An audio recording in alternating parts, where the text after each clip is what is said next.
ಎಲ್ರಿಗೂ ನಮಸ್ಕಾರ. ಲವೀಸ್ ಕಿಚನ್ ಮನೆಗೆ ಸ್ವಾಗತ. ಇವತ್ತಿನ ರೆಸಿಪಿ ಟೊಮೊಟೊ ಉಪ್ಸಾರು ಮಾಡ್ತಾಯಿದ್ದೀನಿ. ಟೊಮೊಟೊ ಉಪ್ಸಾರು ಮಾಡೋಕ್ಕೆ ಪಾತ್ರೆ ಇಟ್ಟಿದ್ದೀನಿ. ಒಂದು 2 ಗ್ಲಾಸ್ ನೀರು ಹಾಕ್ಕೊತಾ ಇದ್ದೀನಿ. ಒಂದು 6 ಟೊಮೊಟೊ ತೊಗೊಂಡಿದ್ದೀನಿ ಮೀಡಿಯಮ್ದು. ತೊಳೆದ್ಬಿಟ್ಟು 2 ಭಾಗ ಮಾಡಿ ಹಾಕ್ತಾಯಿದ್ದೀನಿ. ಇದನ್ನ ಇವಾಗ ಚೆನ್ನಾಗಿ ಬೇಯಿಸ್ಕೊಬೇಕು. ಟೊಮೊಟೊ ಚೆನ್ನಾಗಿ ಬೇಯಿಸಿದ್ದೀನಿ ಒಂದು 10 ನಿಮಿಷ. ಇವಾಗ ಆಫ್ ಮಾಡ್ತಾಯಿದ್ದೀನಿ ಸ್ಟವು. ಇವಾಗ ಟೊಮೊಟೊ ಒಂದು ತಟ್ಟೆಗೆ ಎತ್ಕೊಂಡು ಆರಕ್ಕಿಡ್ತೀನಿ.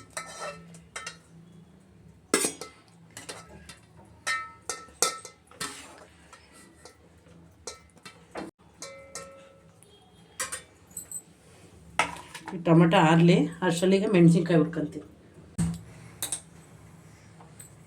ಈಗ ಒಂದು 9 ಮೆಣಸಿನ್ಕಾಯಿ ಹಾಕಿದ್ದೀನಿ. ಈಗ ಇದನ್ನು ಒಂದು ಸ್ವಲ್ಪ ಹುರ್ಕೊತೀನಿ.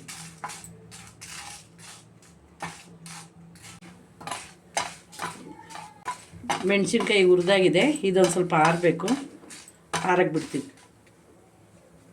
ಈಗ ಮೆಣಸಿನ್ಕಾಯಿ ಟೊಮೊಟೊ ಎಲ್ಲ ಆರಕ್ಕೆ ಇಕ್ಕಿದೆ. ಇವಾಗ ಜಾರಿಗೆ ರುಬ್ಬಕ್ಕೆ ಹಾಕ್ಕೊತಾ ಇದ್ದೀನಿ. ಒಂದು ಮೆಣಸಿನ್ಕಾಯಿ ಹಾಕ್ಕೊತಾ ಇದ್ದೀನಿ, ಒಂದು 9. ಜೀರಿಗೆ, ಮೆಣಸು, ಬೆಳ್ಳುಳ್ಳಿ, ಸ್ವಲ್ಪ ಕೊತ್ತಂಬರಿ ಸೊಪ್ಪು, ರುಚಿಗೆ ತಕ್ಕಷ್ಟು ಉಪ್ಪು. ಇವಾಗ ಒಂದು 4 ಟೊಮೊಟೊ ಹಾಕೊಂಡು ರುಬ್ಕೊತೀನಿ, ಒಂದು ಸ್ವಲ್ಪ ಸಣ್ಣಗಾಗಲಿ. ಆಮೇಲೆ ಮಿಕ್ಕಿ ಟೊಮೊಟೊ ಹಾಕ್ಕೊತೀನಿ. ಇವಾಗ ಸ್ವಲ್ಪ ರುಬ್ಬಿದ್ದೀನಿ ಮೆಣಸಿನ್ಕಾಯಿ ನುಣ್ಣಗಾಗಲಿ ಅಂತ.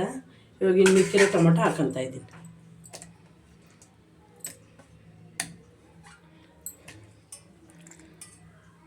ಇವಾಗ ಇದನ್ನು ರುಬ್ಕೊಂಬತ್ತೀನಿ. ಇವಾಗ ಖಾರ ರುಬ್ಕೊಂಬಂದಿದ್ದೀನಿ. ಇವಾಗ ಟೊಮೊಟೊ ಬೇಯಿಸ್ಕೊಂಡಿದ್ವಲ್ಲ ಆ ಪಾತ್ರೆಗೆ ಹಾಕ್ತಾಯಿದ್ದೀನಿ.